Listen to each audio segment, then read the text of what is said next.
Hello everyone and welcome to another New World video. My name is Brian if you happen to be new around here, but if you're a returning subscriber, you already know that you're the best, and I'm so glad that you are here, and thank you for being the best, and that's just how we're going to roll with it. But today I actually get to finally share that the Fellowship of Fire, the Season 1 update, is actually coming out tomorrow. This has been a long-going, week-long, kind of slow-rolling problem, travesty. Honestly, it's not been good.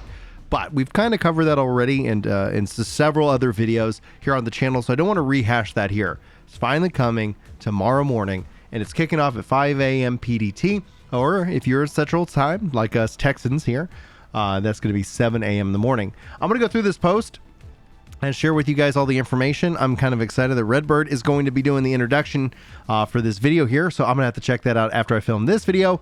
But let's go ahead and dive in as we are usually do. Feel free to hit that like button if you feel like it earns it. Subscribe for more New World content. Sound off in the comments below what your thoughts are, what your first thing you're gonna do tomorrow is when this goes live. Greetings, adventurers. Season 1 Fellowship of Fire downtime will begin all regions at 5 a.m. PDT on April 4th. The expected downtime is 2 hours, so look forward to more frequent content like new narratives, features, gameplay experiences, and a season pass with 2 reward tracks. Check out the full breakdown and release notes with Redbird for more information on all things Season 1.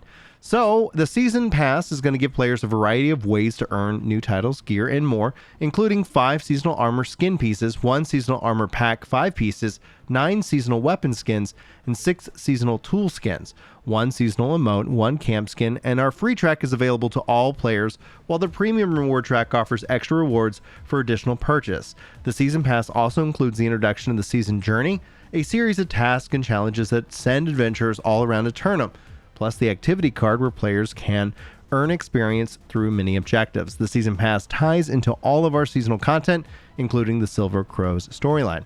So players can earn large chunks of XP, including journey tasks, challenges, and activities, card stamps, and smaller amounts of seasonal XP can be earned from the following: Gypsum cast crafting, expedition boss kills, outpost rush, PvP arenas, war invasions, PvP kills. So yeah, 2 different types. Corruption breaches, quests, faction missions, aptitude levels, trials, and earning level XP. I love this one. Thank you guys for getting that one in. Updated leaderboards reward skin.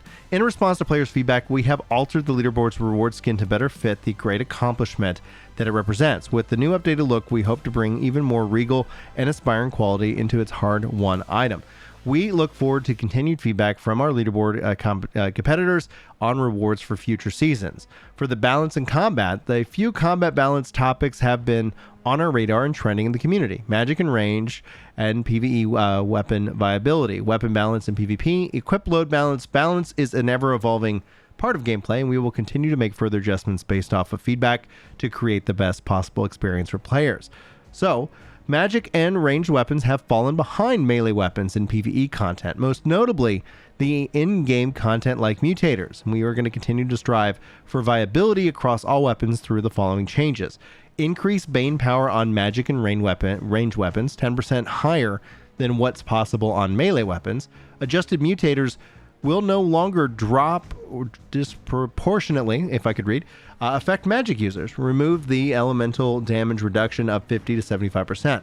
Players that like to tank will now have more options for a wider variety in gameplay. Added more taunt gem capability and various abilities on numerous weapons. For weapon balance for PvP, some melee and ranged weapons are currently more powerful than we consider healthy for PvP gameplay. In pursuit of our balance goals, we are adjusting the power, utility, and functionality of most weapons.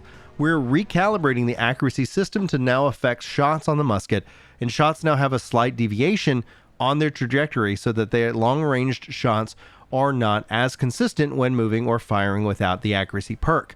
They adjusted crowd control effects on certain abilities and clarified the scope of some damage-focused abilities.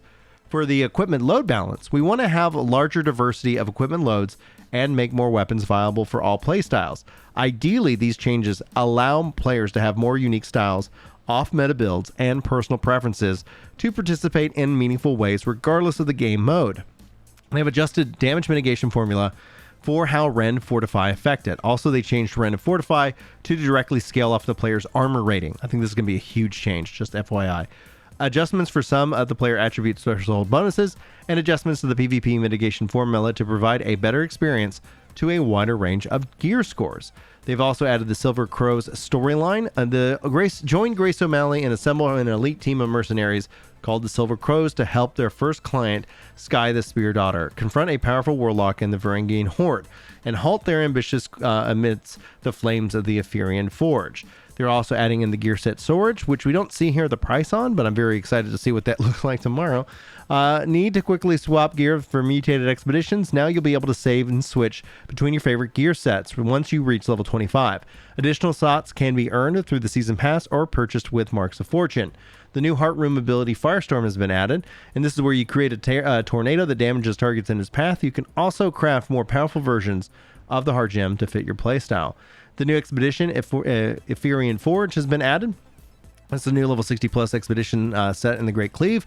Pursue the commanders of Sir Loth, the Knights Oratorius, and stop the flow of elemental magic deep within the ancient forge. Brightwood and Weaver's Fin also is getting a new main story questline. Weaver's Fin and Brightwood regional main story questlines have gotten overhauled based off of player feedback and improvements made to the revamped starting experience.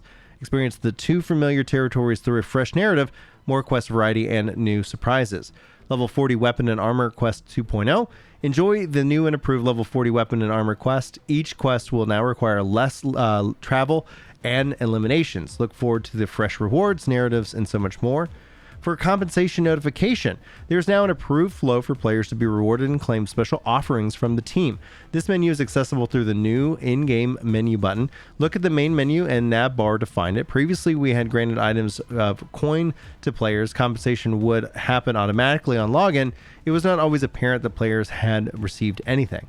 For character mitigation, yeah, okay. Some players due to world merges have have some early character transfers, one more than one character on a single server.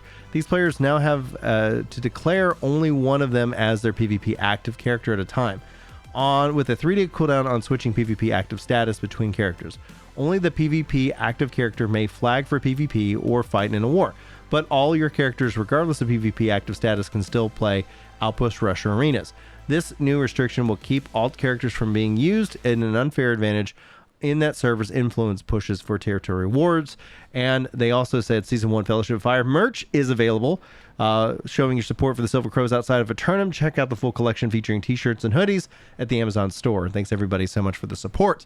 So I might try to get some merch. I have a New World hoodie, and I'm going to keep collecting all the stuff that I can get if at all possible. Now I'm going to go enjoy the breakdown with Redbird, see what he thinks about Season 1, and hopefully tomorrow we'll all be enjoying the start of a fresh new season, a fresh new experience, and all these features that I've been just dying for in the main live version of the game.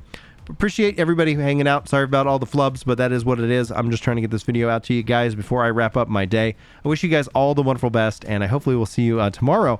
But until then, take care.